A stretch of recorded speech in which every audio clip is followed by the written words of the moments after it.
اعوذ باللہ من الشیطان الرجیم بسم اللہ الرحمن الرحیم السلام علیکم ورحمۃ اللہ وبرکاتہ۔ جو شخص رمضان میں اللہ کی رضا اور اس کا قرب حاصل کرنے کے لیے کوئی غیر فرض عبادت یعنی سنت یا نفل ادا کرے گا تو اس کو فرضوں کے برابر اس کا ثواب ملے گا، اور اس مہینے میں فرض ادا کرنے کا ثواب 70 فرضوں کے برابر ہے۔ رسول اللہ صلی اللہ علیہ وآلہ وسلم نے فرمایا، اگر کوئی شخص روزے دار سے لڑے یا اسے گالی دے تو اس کا جواب صرف یہ ہونا چاہیے کہ میں روزہ دار ہوں۔ روزہ دوزخ سے بچنے کے لیے ایک ڈھال ہے۔ پہلا اشرہ رحمت ہے، یا حیو یا قیوم برحمتی کا استغیث۔ ترجمہ: اے ہمیشہ سے زندہ ذات، اے ہر چیز کو قائم رکھنے والی ذات، میں تجھ سے تیری ہی رحمت طلب کرتا ہوں۔ دوسرا اشرہ مغفرت ہے، استغفر اللہ ربی من کل ذنب و اتوب الیہ۔ میرے رب، میں اپنی گناہوں کی مغفرت چاہتا ہوں اور تیری جانب پلٹتا توبہ کرتا ہوں۔ اللہ صمد، اللہ سب سے بے نیاز ہے، وہ سب اس کے محتاج ہیں۔ نبی کریم صلی اللہ علیہ وآلہ وسلم نے فرمایا، سب سے زیادہ پسند اللہ کو 4 کلمے ہیں: سبحان اللہ، الحمد للہ، ولا الہ الا اللہ، واللہ اکبر۔ اللہ نور السماوات والارض، اللہ آسمانوں اور زمین کا نور ہے۔ انا ربی رحیم ودود، بے شک میرا رب نہایت مہربان اور بڑی محبت کرنے والا ہے۔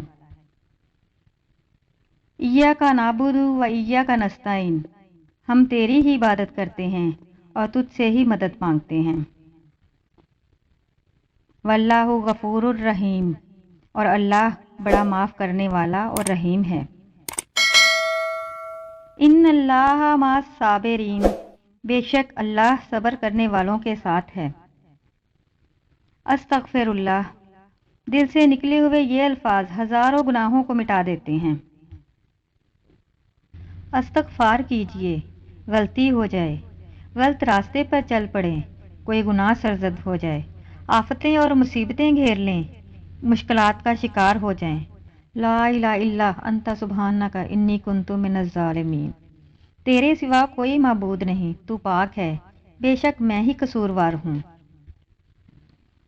وَتُعِزُّ مَن تَشَاءُ وَتُذِلُّ مَن تَشَاءُ، اور جس کو چاہتا ہے عزت بخشتا ہے اور جس کو چاہتا ہے رسوا کر دیتا ہے۔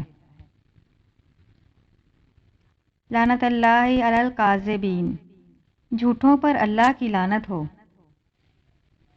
وَکَانَ رَبُّکَ بَصِیرًا، اور تیرا رب سب کچھ دیکھنے والا ہے۔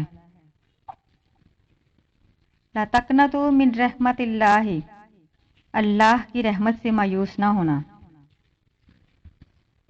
فاذکرونی اذکرکم، لہٰذا تم مجھے یاد رکھو، میں تمہیں یاد رکھوں گا۔ لیجئے پورے سال کے رزق کا بندوبست ہو گیا۔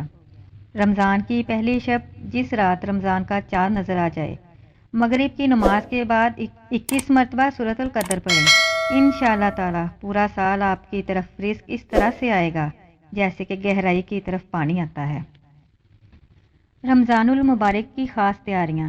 نمبر 1، اپنے کمرے کو صاف ستھرا کر لیں۔ نمبر 2، اپنے کمرے یا گھر میں ایک چھوٹا سا کونا عبادت کے لیے مختص کر لیں اور جائے نماز اور قرآن مجید اور دینی کتب اس کونے میں سلیقہ کے ساتھ باادب انداز میں رکھ دیں۔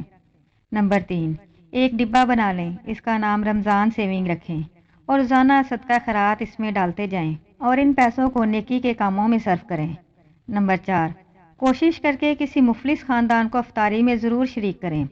نمبر 5، قرآن کی وہ سورت جو آپ کو بہت پسند ہو، اسے زبانی یاد کرنے کی کوشش کریں۔ نمبر 6، کثرت سے استغفار کریں۔ نمبر 7، اپنی حاجات اور ضروریات اللہ کے سامنے رکھیں۔ نمبر 8، بہن بھائیوں، رشتہ داروں، دوست احباب اور مرحومین کے لیے روزانہ دعا کا اہتمام کریں۔ نمبر 9، قرآن کو مستند ترجمہ و تفسیر کے ساتھ سمجھ کر پڑھیں اور عمل کی نیت بھی کریں۔ نمبر 10، اس رمضان کو زندگی کا آخری رمضان تصور کریں۔ اللہم اجرنی من النار، اے اللہ مجھے جہنم کی آگ سے بچا لے۔ آمین۔